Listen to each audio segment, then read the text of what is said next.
Bé, una mica irregular, no? Crec que ens va costar molt començar, no? Vam començar amb diverses derrotes consecutives fins a ser una mica més regular, sobretot defensivament. Jo crec que vam créixer a darrere i això ens ha donat poder sumar aquestes victòries.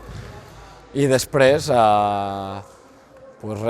crec que l'equip segueix creixent, hi ha hagut canvis, hi ha hagut lesions i l'equip s'ha sobreposat i està en una línia ascendent clarament.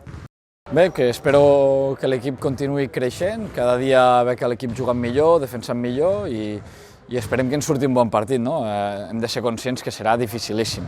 Si algú es pensa que per haver guanyat ara l'Albacete guanyarem fàcil, és que no té ni idea de com és l'Alep Plata, no? Crec que juguem contra la millor defensa i haurem de fer un partit molt complet.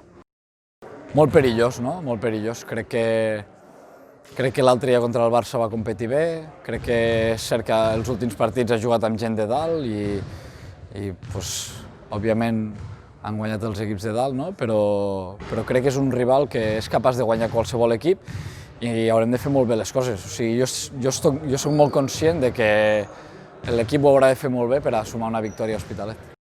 És la clau, és la clau. Si volem guanyar partits hem de ser sòlids, sobretot des de darrere.